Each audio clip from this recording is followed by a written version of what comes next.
You've always been told that hard work is everything, but when it comes to ranking up in Rocket League, that just isn't the whole story. Imagine grinding for hours, pushing yourself only to feel like you're not getting anywhere. In this video, we'll break down why the typical grind mentality is actually holding you back and what you really need to do to start climbing ranks efficiently. First, let's tackle the myth that hard work alone will get you where you want to be in Rocket League.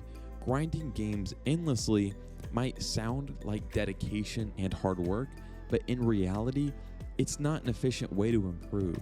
The key isn't how many hours you put into the game, it's how smartly you use those hours. Think of it like this: you can spend 100 hours doing the wrong thing and still end up in the same place, or you can spend 20 hours doing the right things and make significant progress. The biggest issue with this mindset is that players often believe that just by playing more matches, they'll magically get better. And the problem is, if you're repeating the same mistakes and not actively analyzing or changing your gameplay, you're not truly improving. You're just reinforcing bad habits, and those bad habits are what keep you stuck in the rank you're in. Here's an example. I had a friend who spent 6 months grinding in Diamond, playing hours every single day, and he barely moved up. But when he changed his approach, when he stopped just grinding and started deliberately practicing mechanics and analyzing his mistakes, he jumped from Diamond to Champ in a week. That's the difference between hard work and smart work. So then we have to ask ourselves the question, why isn't grinding enough? And the answer is actually pretty simple. It's because Rocket League is a highly complex game that requires not just mechanical skill, but also game sense, positioning, and decision making. If you're just grinding games, you're only practicing in a really chaotic environment where it's hard to isolate and improve specific skills. This chaos often leads to an autopilot mode where you're playing the game but not actually thinking about what you're doing or learning from your mistakes. When you're in autopilot, your brain isn't processing the lessons you need to rank up. Instead, you're going through the motions, which is fine if your goal is to just have fun, but if your goal is to improve, you need to break out of that cycle. And this is where deliberate practice comes in. Instead of queuing up game after game, spend time focusing on specific aspects of your gameplay. For example, if your aerial control is weak, dedicate 20 to 30 minutes to an aerial training pack. If your positioning is off, go back and review your replays. Paying close attention to where you are in relation to your teammates and the ball. The idea here is to isolate a skill, to work on that skill, and then to slowly integrate it back into your gameplay once you've worked on it. Think of professional athletes. They don't just play scrims all day, they spend hours working on individual skills, and this is called drilling, whether they're working on dribbling, shooting, defense, before they even think about playing a full game. Rocket League's no different. So now that we understand why hard work isn't enough and why grinding can actually hold you back, let's move into the next part, which is how to practice smarter and how to actually make the most of your time in Rocket League. So when it comes to effective practice, you need to be intentional with your time. The goal is to work on your weaknesses in a structured way so that you make really noticeable progress. First up, I would say to use custom training packs to sharpen your mechanics. If you struggle with aerials, there are countless training packs designed to help you improve your aerials, especially your aerial accuracy and speed. Set a goal for each session, like hitting 10 clean aerials in a row. By isolating one skill and drilling it repeatedly, you build this muscle memory and confidence. If you're not sure where to start, here's a tip that I used. Identify one or two core mechanics that hold you back. For example, if you have trouble with dribbles or flicks, dedicate time to ground control training packs. If your shooting needs work, find packs that challenge your precision and shot placement. Next, don't underestimate the value of free play. Free play isn't just about driving around randomly or trying triple flip resets. It's about getting comfortable with your car and the ball in an unstructured environment. Practice your dribbling, practice controlling the ball, and hitting consistent touches. This is the perfect space to work on mechanics without the pressure of a real game. Try this. Spend 10 minutes in free play before every ranked session. Practice challenging yourself to hit the ball off the walls and control it mid-air, or work on fast recoveries after an intentional missed shot. These mini routines will warm you up and help you feel more in control. I also have my full SSL training routine that I have in my YouTube channel. I'll also have it in the description. I'd highly recommend you guys follow that. Let's get back to the video though.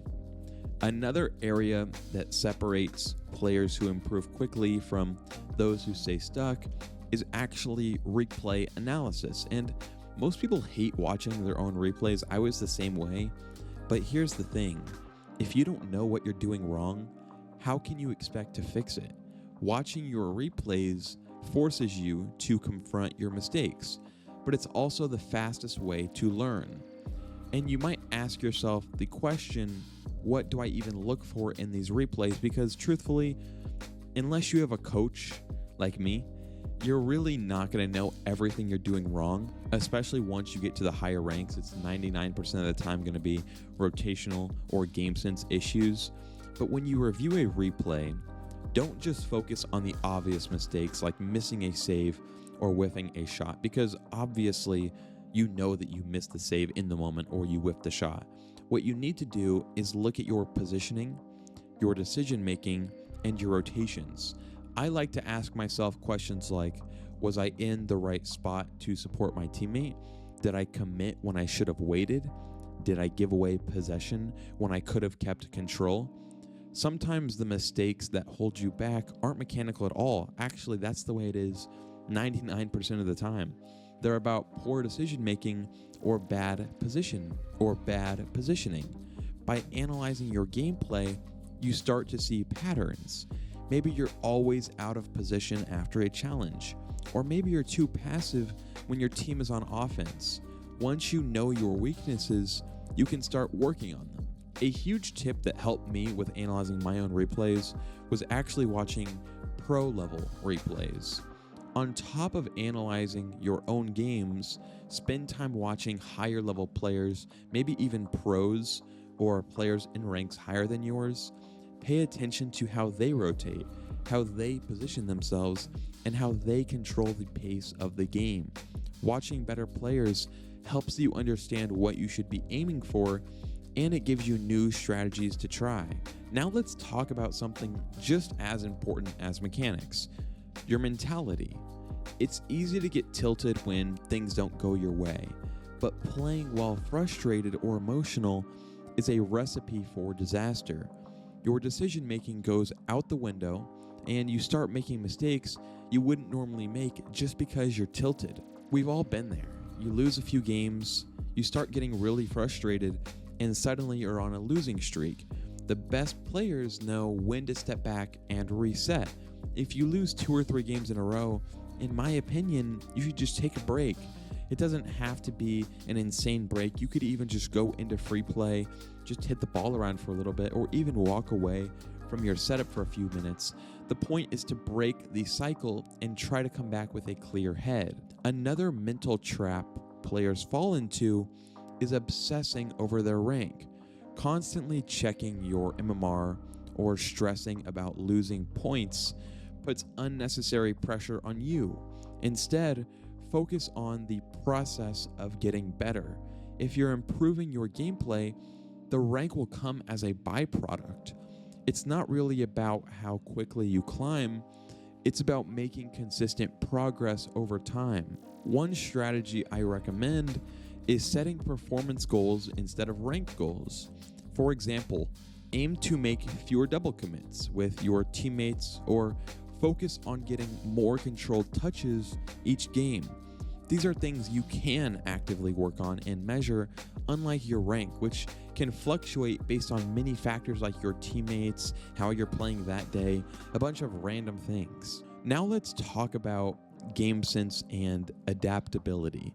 These are two of the most underrated skills in Rocket League, and they're essential for ranking up. Mechanics will only get you so far. It's your ability to read the game and adapt that really sets you apart as you climb the ranks. One of the most important things you can do is learn to read your opponents. Watch their body language, the speed of their car, and where they're positioned. If an opponent is charging full speed at the ball, you can almost guarantee they're going to challenge the ball pretty aggressively.